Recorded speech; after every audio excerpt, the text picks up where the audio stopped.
नमस्कार, मैं हिमांशु कुमार और इस बीच में मौजूद हूँ एक ऐसे शख्सियत से मुलाकात कराने के लिए और एक ऐसे मुद्दे पर बात कराने के लिए जो बहुत ज़रूरी है। बिहार के रोहतास ही नहीं बल्कि नालंदा में भी रामनवमी के बाद हिंसा हुआ था और दो गुटों में जमकर झड़प हुई थी। उसके बाद सासाराम में माननीय जो गृह मंत्री का कार्यक्रम था उसे तत्कालीन प्रभाव से लंबित करके पूरा रद्द कर दिया गया था। इस बीच अभी की घटना आपको बता दें कि सासाराम के पूर्व जो विधायक थे भाजपा से ही उनको गिरफ्तार कर लिया जाता है अभियुक्त बताते हुए। इसके बाद प्रेस कॉन्फ्रेंस भी होने वाला है। इस बीच हमारे साथ भाजपा के एक कहीं ना कहीं युवा नेतृत्व माने जाए त्रिविक्रम नारायण सर हैं। सर, सबसे पहले सर स्वागत है आपका। बहुत बहुत धन्यवाद।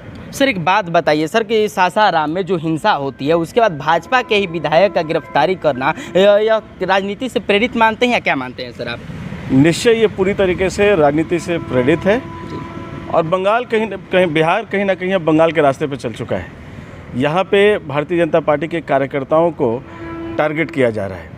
वही विधायक, वही पूर्व विधायक आदरणीय जवाहर प्रसाद जी, जब ये माहौल जब ख़राब था, यही बिहार सरकार के डीआईजी उनको लेके घूम रहे थे रात को कि कैसे सौहार्द बना सके, कैसे स्थिति पे काबू पाया जा सके। और वही जवाहर प्रसाद जी आज उसी केस में अभियुक्त हो जाते हैं और उनके खिलाफ एविडेंस मिल जाता है। या तो उस समय वो गलत है या तो आज वो गलत है। ये दोनों चीज़ें एक साथ नहीं हो सकती हैं। तो इसमें कहीं कोई संदेह नहीं है कि जंगल राज की वापसी अब हो चुकी है और टारगेट करके विशेष तरीके से भारतीय जनता पार्टी के कार्यकर्ताओं को अब टारगेट किया जा रहा है। 11 बजे रात को जाके अरेस्टिंग हो रही है। बेटी बहन है हमारे घरों में, बताया नहीं जा रहा है। जब हम कल जाके आदरणीय विजय सिन्हा जी, हमारे प्रतिपक्ष के नेता विधानसभा जब आए थे 2 दिन पहले, तो वहाँ हमारी बहनों ने कहा कि रात के 1:30 बजे सीढ़ी लगा के पुलिस उनके घर में घुस गई। कल भी माननीय विधायक जी की जो पूर्व विधायक जी की जो अरेस्टिंग हुई 11 साढ़े 11 बजे रात को ही।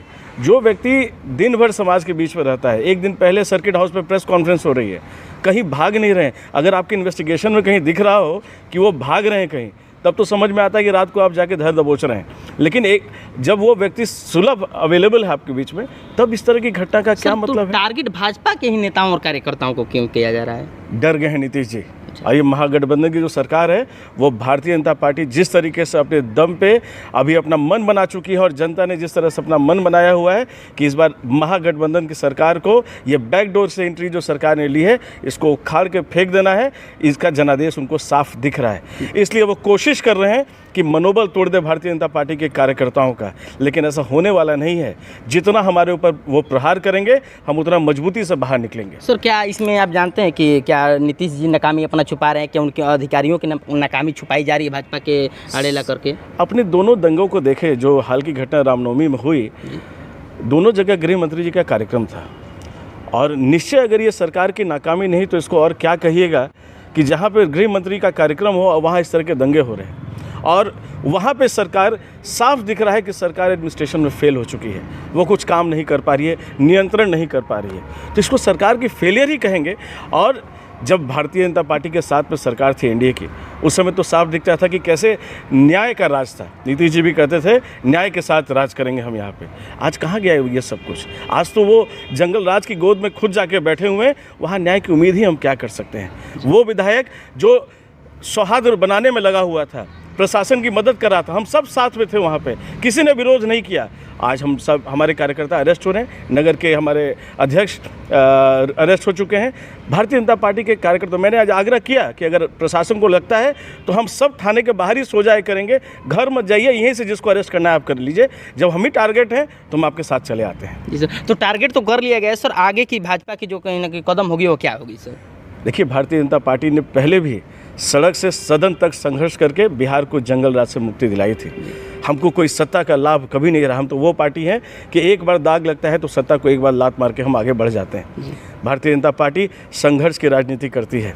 हम अपने सारे कार्यकर्ताओं के साथ जितनी मजबूती से खड़े हैं, आप लिख के रख लीजिए। और आपके माध्यम से आपके सारे व्यूअर्स को हम ये बताना चाहते हैं और ये इत्मीनान दिलाना चाहते हैं कि भारतीय जनता पार्टी इस बार फिर इस जंगल राज को उखाड़ फेंकेगी और इसमें कहीं कोई संदेह नहीं है। हाँ, लेकिन उसके बाद जो लोग गलत तरीके से फाइल खोल रहे हैं और गलत तरीके से फाइल दूसरे लोगों का बंद कर रहे हैं, उन सबकी फाइल खुलेगी और उनको फिर देखना होगा कि न्याय कैसे होता है। जी, न्याय कैसे होता है। लेकिन अधिकारियों पर कार्रवाई होने की बात की जा रही थी सर, अधिकारियों पर तो कोई कार्रवाई नहीं हुई है, ना ही स्थानीय विधायक पर कोई कार्रवाई होती जो वर्तमान में होते हैं, लेकिन पूर्व विधायक को ही टारगेट कर लिया जाता है। जब राजा ही सोच ले और राजा ही जब जंगल राज के गोद में जाके बैठ जाए तो बाकी उनके अधिकारियों से हम क्या उम्मीद कर सकते हैं। इस हस्तिनापुर के अंदर जब धृतराष्ट्र ही आंख बंद करके बैठा हुआ है तो बाकी हम उम्मीद कैसे कर सकते हैं कि द्रौपदी का चीरहरण कौन बचाएगा। सर एक टिप्पणी लेना चाहेंगे सर आपसे। अभी वर्तमान समय में बिहार में जब छोड़ा गया आनंद मोहन जी को, जो कि कहा गया कि एक परिवर्तन कर दिया गया, संशोधन कर दिया गया,